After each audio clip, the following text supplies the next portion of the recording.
By Ford. If you haven't looked at a Ford lately, look again. By Pepsi Cola. Experience the joy of Pepsi. And by Seabiscuit. This summer, discover an American legend. Seabiscuit in theaters everywhere. July 25th.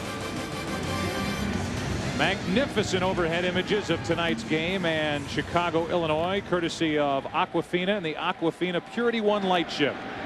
Anytime you spot the Aquafina light ship, you may be spotted for a chance to win pure cash. Hasegawa takes over. He is the fourth pitcher of the night for the American League. And first up is Sheffield, who fouled out on a terrific catch by Delgado, the first baseman, back in the second. 1 ball, 1 strike from Hasegawa, who has a microscopic ERA. Vernon Wells stays in the game. Pinch ran for Matsui, and now he's in center. Here's a 1-1. A lot of effort. 87 miles per hour that missed outside. 2-1. 1 base runner so far for the National League. Edmonds the only hit with 1 out in the first. Here's a 2-1. 3-1. Todd Helton on deck. 11 straight have been retired by the combination of Loaiza, Clemens, Moyer. And now it's Hasegawa's turn. One of the few middle/setup relievers to be added to an all-star pitching staff. That is low for a leadoff walk. And for the first time tonight, the National League has its leadoff man on. Todd Helton walking to the plate. Former quarterback at the University of Tennessee. Played QB in 1993 and 1994. And this 4-time All-Star. Picked the right sport. He can hit. One of the game's best pure hitters. Struck out his first time up. And he gets into one to center field. Back is Wells at the wall. It is gone. Home run, Helton, 2-1. National League.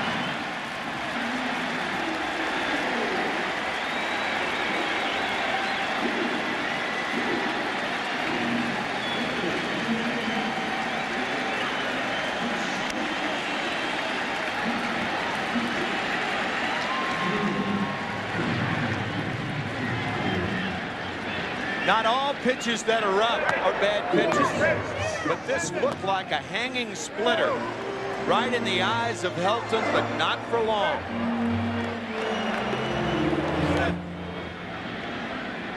So 11 straight, then a walk from Hasegawa, a 2-run home run. And ball 1 down and into rolling. Ooh. Between the belt and the letters. And with that ball between the mound and the plate, Helton started to smile. 1 ball, 1 strike. Hitters like the ball right there. So the National League jumps on top. And now Rolen goes the opposite way, and that's going to get down for a hit. Ichiro will get it back in. Still nobody out. And we'll say again, Tim, what we said at the beginning. And it's very important. Looking at the pitching staffs for each team. For the National League, Dusty Baker has 3 guys down in his bullpen that are lights out automatic closers. Gagne, Wagner, and Smoltz. And he can turn this into a 6-inning game. Yeah, your point during the opening about 6 innings is exactly right. We're in the 5th, and these guys could come in 7, 8, and 9. They have been close to unhittable all year. Mark Mulder warming for the American League. Ball 1 outside to Javi Lopez. I think Mulder is perhaps warming for Jim Edmonds should he come to the plate. Keep in mind that both teams, when managers have to make decisions about who to put in the ball game, it takes starting pitchers much longer to warm up, as Dusty Baker reminded us before the game.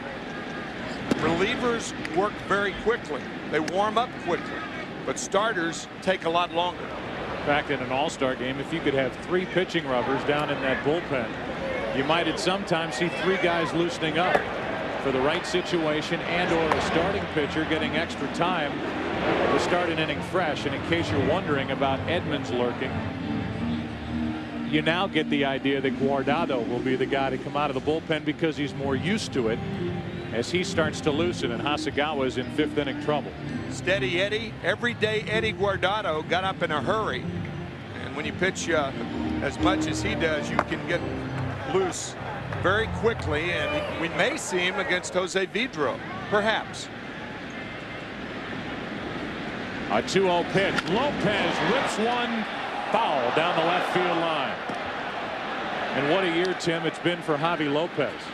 He was at a point early in the season when the Atlanta Braves picked up Johnny Estrada in the trade with the Philadelphia Phillies when they had to, for payroll purposes, get rid of Kevin Millwood, who's been great for the Phillies. Estrada is the catcher of the future, and they thought it might be as early as this season if they could get a taker for Lopez. And now Javi Lopez is on a pace for a career high in home runs. He's hit 23. He's hitting .307. He's lost weight. He's in better shape. And he is reaping the benefits. As he takes a strike, it's 2-2. He went from the open market to being indispensable for the Braves. Atlanta Braves leading the majors in home runs. Javi has 23. 2-2 pitch. Lopez into right center field. Wells going to get it. He can hit, and he's a good outfielder. 1 out. Well, our Saturday baseball will crank up again in just a few days. This week's Fox Saturday Baseball returns when the Mets take on the Braves, and we understand it'll be Glavine against Hampton, or the Astros battle the Reds. Then the Cardinals square off with the Dodgers, or the A's meet the Twins. It all begins Saturday with This Week in Baseball at 12:30 Eastern and Pacific here on Fox. Here's Vidro, the number 9 hitter. Big rip. Strike 1.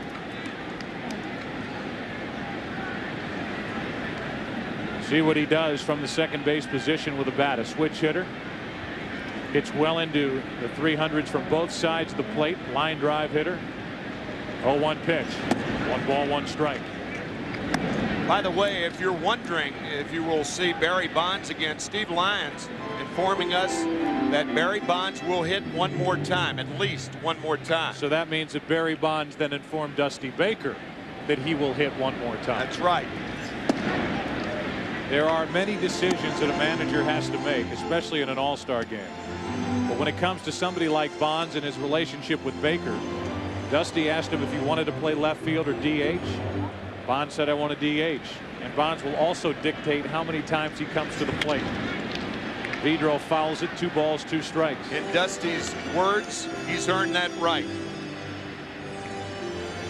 Dusty also said, Bonds said, well, you never gave me that option when I played for you. Interleague play, he had that opportunity, but tonight he got his pick, and DH was the call. 2-2 to Vidro. Is on the inside corner, 2 out. So Hasegawa trying to salvage this inning after a walk, a home run, and a single. Sometimes if you get to 2 strikes with off-speed stuff, it's good to polish off hitters with inside fastballs because they protect away. Nice pitch selection by Hasegawa. A guy who's working with Jorge Posada for the first time. Here's Furcal pinch hitting. Renteria 0 for 2 while he was in there, and Rafael Furcal has been amazing with the bat this season. His average has cooled, it has dropped, but power-wise, this guy has been phenomenal. He's hit 4 leadoff home runs in a game, and he's hit 13 home runs on the season. The count goes to 2-0. How about the Atlanta Braves this season, Tim? They're doing it with average pitching and an offense that just lights up a scoreboard. Very good defense, buoyed by Furcal at shortstop. That sliced foul. 2 balls and a strike. Marcus Giles, voted as a starter, but because of that collision we showed you earlier last Friday with Mark Prior of the Cubs, his place was taken by Vidro. It's just it's a staggering turnaround for the Braves. Not their success, but the way they're successful. Doing it with offense. Furcal floats one into center. That's a base hit. And now we may see